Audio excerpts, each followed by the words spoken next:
मैं ब्रिजमोहन शर्मा, सामता विद्या मंदिर senior secondary school Dan Boraj online class में आपका हार्दिक स्वागत करता हूं।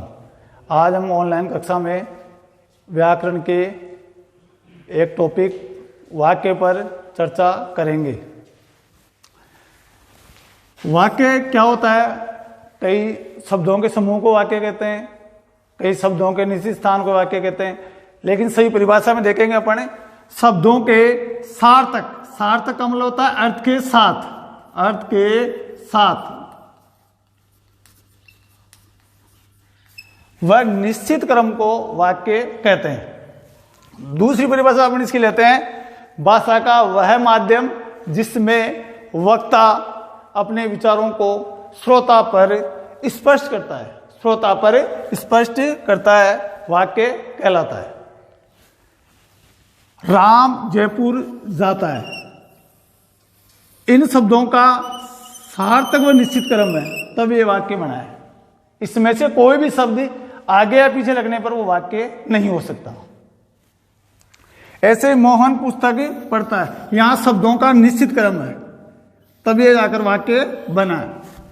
आगे अपन देखते हैं वाक्य के दो अंग होते हैं। वाक्य के दो अंग होते हैं जिसमें पहला उद्देश्य, दूसरा विधेय होता है।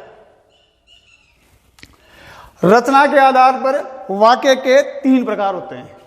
रचना के आधार पर वाक्य के तीन प्रकार होते हैं जिसमें पहला होता है साधारण या सरल वाक्य, दूसरा होता है संयुक्त वाक्य, तीसरा होता है मिश्रित वाक्य।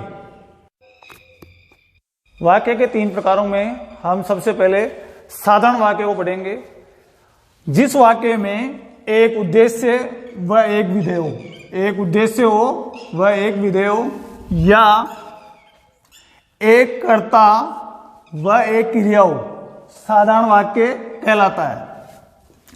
उदाहरण लेते हैं, विद्यार्थी परीक्षा दे रहे हैं। जो उद्देश्य होता है वो इसमें कर्ता होता है, यहां ये उद्देश्य हो गया, और उद्देश्य के बाद जो बचता है वो पूरा विधेय होता है। आगे बताया या एक कर्ता और एक क्रिया हो। विद्यार्थी इसमें कर्ता हो गए और देना यहां क्रिया हो गई। देना क्या हो गई? यहां क्रिया। दूसरा उदाहरण है राम पुस्तक पढ़ता है। राम यहां उद्देश्य हो गया, पढ़ता है यह पूरा वाक्य विधेय हो गया, ये विधेय हो गया। फिर अपन लेते हैं एक कर्ता एक क्रिया। राम यहां कर्ता हो गया और पढ़ना क्या हो गई? यहां क्रिया। तो जिस वाक्य में एक उद्देश्य और एक विधेय हो या एक कर्ता और एक क्रिया हो वो साधारण वाक्य कहलाता है। ऐसे देखो तीसरी उदाहरण अपन देखते हैं, मोहन ये कर्ता हो गया और खेलना हो गई यहां क्रिया।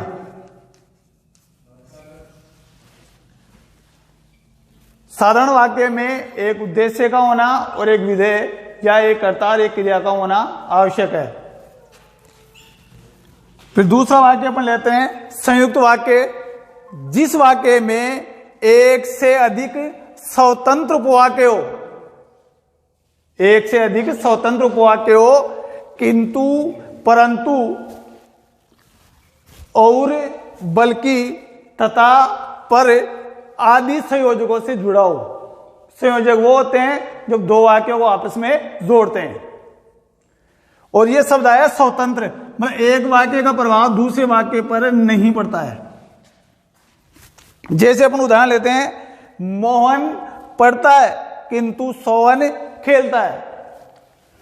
एक स्वतंत्र उपवाक्य ये हो गया, एक स्वतंत्र उपवाक्य ये हो गया, और किंतु यहां संयोजक हो गया। जो ये किंतु है वो दो वाक्यों को जोड़ने का काम कर रहा है, वो क्या हो गया? संयोजक। दूसरा उदाहरण लेते हैं, राम जाता है और मोहन आता है। यहां ये वाक्य स्वतंत्र उपवाक्य हो गया और संयोजक हो गया। मोहन आता है ये स्वतंत्र उपवाक्य हो गया।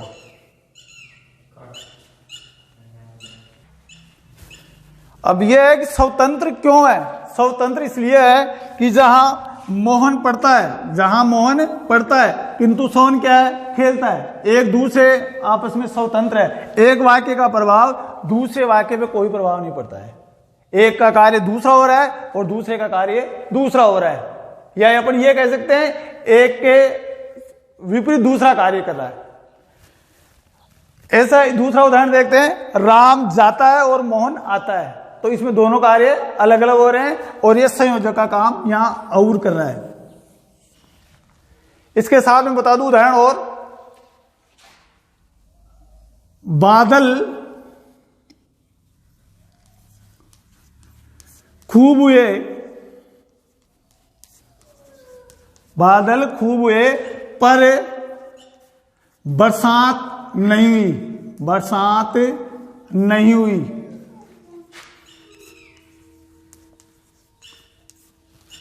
तो यहां देखो पर शब्द आ गया, ये संयोजक है। यह स्वतंत्र उपवाक्य हो गया बादलों का होना, और उधर दूसरा विपरीत कार्य क्या हो रहा है, बरसात नहीं हुई। तो इन दोनों में क्या है, विपरीत स्थिति बन गई, पर यहां ये संयोजक हो गया।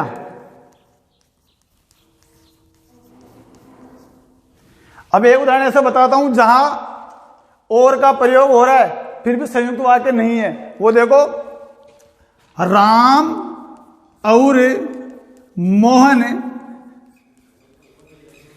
जाते हैं।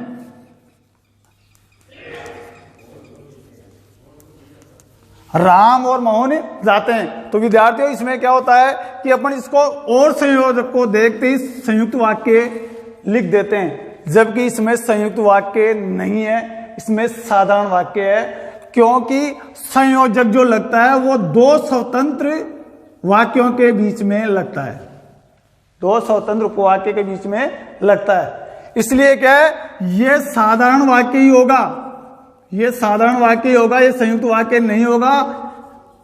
जब दो वाक्यों के बीच में संयोजक जुड़ता है तब संयुक्त वाक्य होता है, न कि दो शब्दों के बीच में संयोजक जुड़ता है तो संयुक्त वाक्य होता है। इसलिए यहां यह साधारण वाक्य ही होगा। हाँ, तीसरा वाक्य पढ़ेंगे अपने, मिश्रित वाक्य।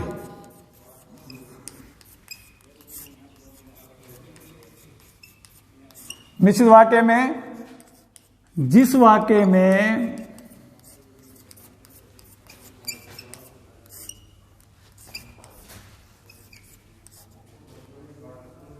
एक प्रधान उपवाक्य हो, जिस वाक्य में एक प्रधान उपवाक्य हो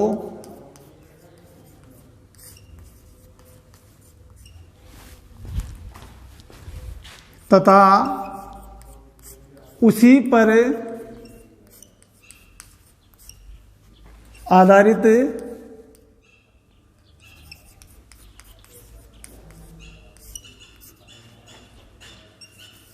आश्रित उपवाक्य हो, आश्रित उपवाक्य हो, उसी पर आधारित अन्य आश्रित उपवाक्य हो, अन्य, यहां इसको तो अन्य आश्रित उपवाक्य हो, मिश्रित वाक्य कहलाता है। मिश्रित वाक्य कहलाता है।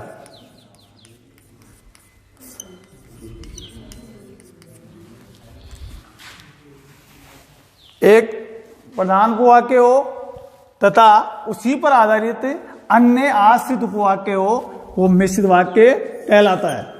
उदाहरण लेते हैं अपने,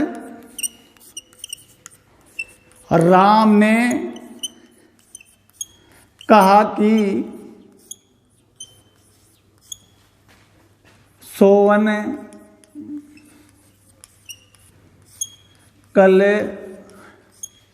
जयपुर जाएगा।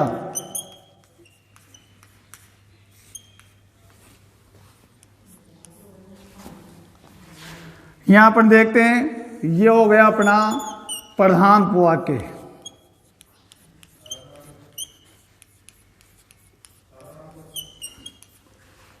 और यहां से लेकर सोवन कल जयपुर जाएगा, ये इस पे हो गया आश्रित उपवाक्य।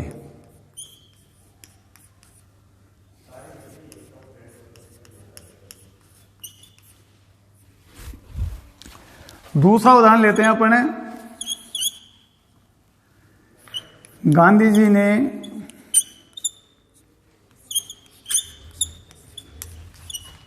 कहा कि सदा सत्य बोलो। इसमें देखो यह प्रधान उपवाक्य हो गया और ये आश्रित उपवाक्य हो गया। यह वाक्य इस पर आश्रित है। अगर इस वाक्य को अपन इतना ही देखते हैं तो अपन को साधारण वाक्य नजर आता है। तीसरा उदाहरण है, मनुष्य वही है जो मनुष्य की भलाई करे। ये यहां तक प्रधान उपवाक्य, यहां से यहां तक आश्रित उपवाक्य। चौथा उदाहरण है, यह वही देश है, यह वही भारत देश है जिसे पहले सोने की चिड़िया कहा जाता था। तो इसमें भी मिश्रित वाक्य ही होगा। अब यह आता है कि उपवाक्य किसे कहते हैं। अब यह आता है उपवाक्य किसे कहते हैं। इसके लिए मैं बता दूं, जिन छोटे छोटे वाक्यों से संयुक्त व मिश्रित वाक्य बनते हैं वह उपवाक्य कहलाते हैं। जिन्हें छोटे छोटे वाक्यों से संयुक्त व मिश्रित वाक्य बनते हैं या उनसे इनका निर्माण होता है।